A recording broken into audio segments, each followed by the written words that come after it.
안녕하세요. 홍해디자인 대표 최원영입니다. 오늘 소개해드릴 집은 용산 신동아 69평 아파트인데요. 40년 이상 된 구축이지만 재건축까지 얼마 남지 않는 집입니다. 이런 경우 가장 많이 받는 질문이 있습니다. 재건축이 얼마 남지 않았는데 인테리어를 해야 할까요? 한다면 어디까지 하는 게 맞을까요? 결론부터 말씀드리면 집에서 어떤 삶의 시간을 보내느냐에 따라 기준이 완전히 달라진다고 생각합니다. 가족들에게 집이 잠만 자고 밥만 먹는 공간이라면 도배, 바닥만 기본으로 하시고 이 비용을 아끼셔서 오래 살 집에 투자하시는 것이 맞다고 생각합니다. 하지만 집에서 머무는 시간이 많고 각자의 시간과 가족들이 함께하는 시간이 많아 그 시간들이 좋은 기억으로 추억으로 쌓이길 원한다면 그에 맞춘 인테리어가 필요하다고 생각합니다. 여기서 또 하나 중요하게 고민하셔야 하는 점은 얼마 살지 않고 매매를 고려한다면 가족 취향만을 강하게 반영하기보다는 누가 살아도 좋은 구조와 기본기를 만드는 것입니다. 실제로 홍해에서 이렇게 인테리어 하신 분들의 피드백이 집이 빨리 팔리고 시세보다 더 좋은 가격에 팔린다고 합니다. 이 영상은 재건축을 앞두거나 몇 년 살지 않고 이사 계획이 있는 분들에게 해답이 되는 영상일 것 같습니다. 이 집 역시 그런 기준을 갖고 시작했는데요. 고객께서 원하셨던 것은 크게 세 가지였습니다. 첫째, 외관은 낡았지만 내부는 새집 느낌으로. 두 번째, 고급스럽지만 가성비가 아주 높은 자재로. 세 번째, 생활 동선이 잘 짜여져 좋은 컨디션으로 생활하는 것이었습니다. 여기에 가족 구성원은 부부와 따님 한 분이 있는데요. 따님은 외국에 거주하시고 1년에 1, 2회 방문하시기에 실제 이 집을 사용하시는 건 대부분 부부 두 분이십니다. 두 분 모두 병원에서 같이 일하시고 출근 퇴근이 같으셔서 하루 24시간을 같이 계시는데 항상 서로 챙겨주는 모습이 너무 부부음실이 좋아 보이셨습니다. 어머니는 집에서 바이올린 레슨을 받으시고 요리를 많이 좋아하시고 아버님은 정리, 청소의 달인 같은 분이셨습니다. 그럼 두 분에게 맞춰져 설계한 이 집은 어떤 모습일지 현관부터 한번 가보실까요? 여기는 현관입니다. 평소에 비해 현관이 많이 좁은 편이라 고객분들의 니즈는 현관문을 열고 들어왔을 때 넓어 보이면서 기존 중문이 너무 보기 싫었었거든요. 그래서 중문이 바로 보이지 않는 것이었습니다. 이럴 때 10년 이상 오래 살 집이라면 이 현관 오른쪽 벽자가 비내력벽이어서 이것을 부셔서 구조 변경을 할 수도 있었지만 이 집은 재건축까지 몇 년 남지 않았기 때문에 우선순위에 들지 않는 구조 변경은 하지 않았습니다. 대신 투명한 슬라이딩 중문을 설치해 이 개방감을 확보했습니다. 필요한 수납을 위해 신발장과 수납장은 새로 제작하고 부족한 수납은 기존 현관방에 있던 가구를 재활용했습니다. 또 현관에 필요한 거울과 보기 싫었던 분전함도 벽면 타일과 일체감 있게 히든 커버로 정리했습니다. 현관에서 진짜 원하셨던 것은 개방감이 있는 거와 그 다음에 수납이었거든요. 이처럼 오래 살 집이 아닐 때는 우선순위를 정해놓고 우선순위에서 벗어나거나 중요한 것이 아니라면 가장 원했던 그 니즈만 충족하고 진짜 원하는 곳에 돈을 집중해야 되는 것이 진짜 중요한 포인트입니다. 이 다음으로 갈 때는 주방인데요.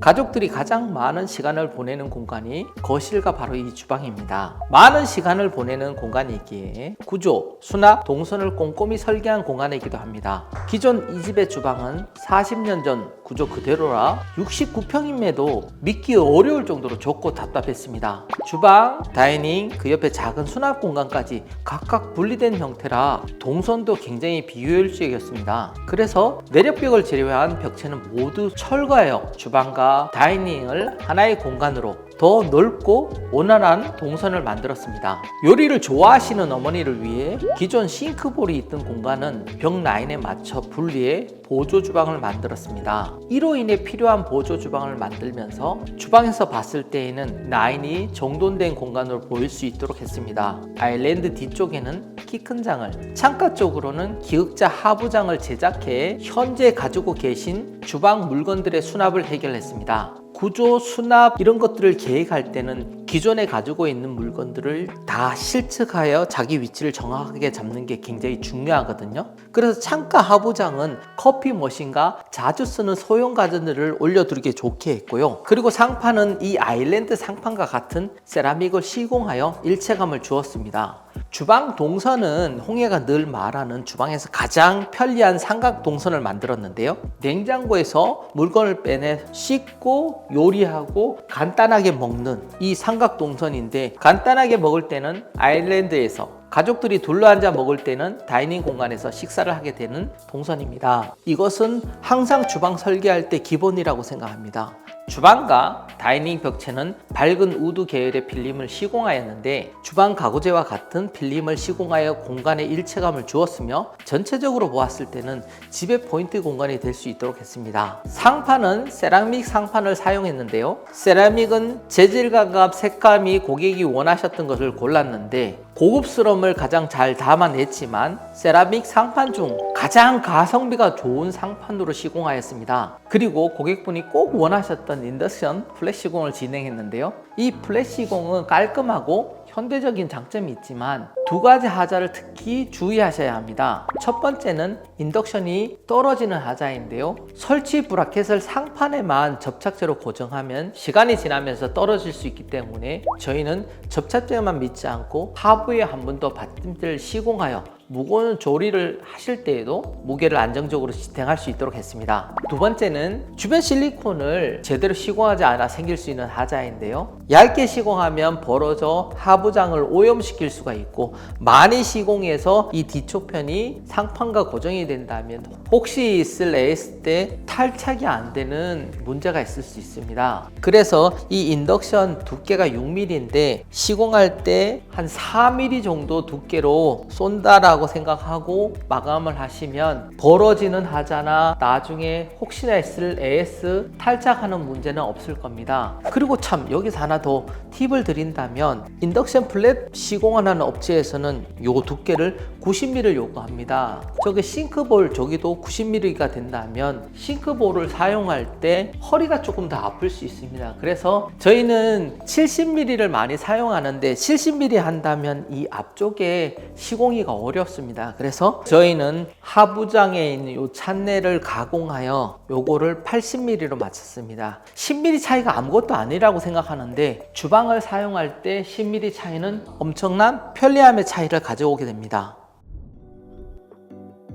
다이닝 공간에는 코너 부분이 하나 있는데요. 현관에서 들어오면 가장 먼저 보이는 위치라 공간 전체가 부드럽게 느껴지도록 라운드로 마감했습니다. 또 고객님께서 겨울마다 크리스마스 트리를 꾸민다고 하셔서 그 위치에 맞춰 콘센트로 설치해 드렸습니다. 저희가 마침 소품이 있어서 크리스마스 트리를 설치했는데 너무 잘 어울리는 것 같아요. 그리고 다이닝에 앉아 거실을 바라보면 우수관을 가리는 벽체가 라인에 맞지 않는데, 거기도 동일하게 라운드를 적용해 다이닝에서 바라볼 때 거실 공간까지 부드러운 느낌이 이어지도록 만들었습니다. 이 다이닝 공간에는 기존 사용하시던 테이블을 그대로 배치할 예정이고요. 벽체 라인을 맞추기 위해 생긴 공간에는 유리장을 설치해 가지고 계신 예쁜 디저트 그릇을 넣어둘 수 있도록 했습니다. 그리고 이 주방과 다이닝 공간에는 숨겨진 공간이 몇 군데 있는데요.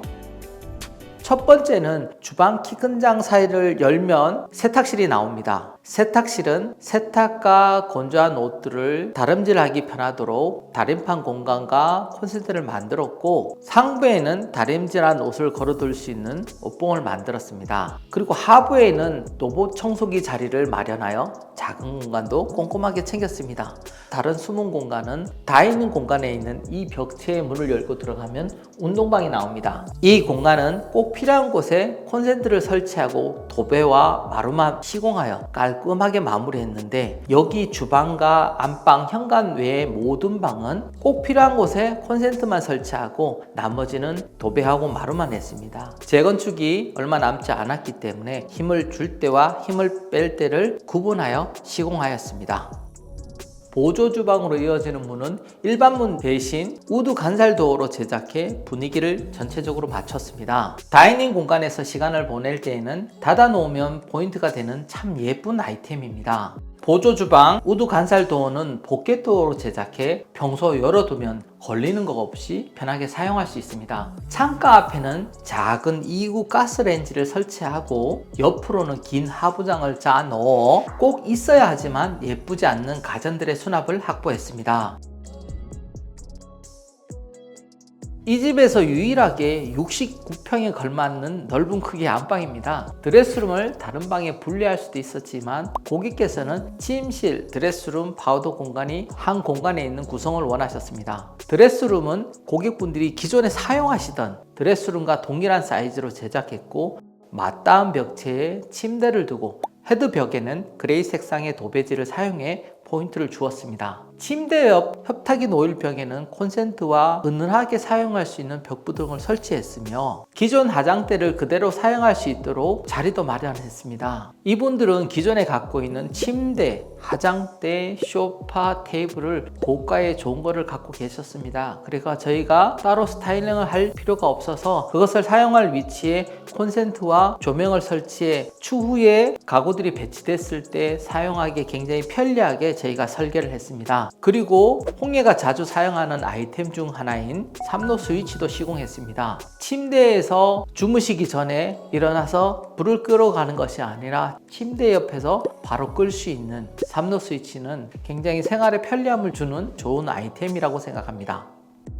지금까지 홍예가 올린 모든 유튜브 영상에는 집의 모든 공간을 디테일하게 소개해 드렸는데요. 이 집의 경우 나머지 공간은 어머님의 바이올린 레슨을 하는 방이고 아버님의 서재 그리고 해외에 계신 따님 방으로 사용 빈도를 고려해 도배와 마루 그리고 꼭 필요한 콘센트만 시공했습니다. 인테리어의 우선순위를 정할 때 가장 중요한 것은 나와 가족이 이 집에서 어떤 삶을 살 것인가입니다. 때로는 콘센트 하나, 조명 하나, 수납장 하나처럼 아주 작은 요소들이 그 집에서 보내는 시간을 더 행복하게 만들고 그 행복한 시간들이 쌓여 추억이 됩니다. 오늘은 공간 이야기뿐 아니라 재건축을 앞둔 집에서 어떤 선택을 해야 하는가에 대한 홍예의 철학적인 이야기를 조금 더 말씀드린 것 같습니다. 홍예가 늘 강조하는 것이 있습니다. 집은 하우스가 아니라 홈이 되어야 한다는 것. 그래서 집을 디자인할 때 타일을 무엇으로 할지, 상판은 어떤 거로 할지 이런 자재의 얘기보다 먼저 묻는 질문이 항상 같습니다. 가족 구성원은 누구인지, 이 집에서 어떤 삶을 살고 싶은지, 어떤 순간에 행복함을 느끼는지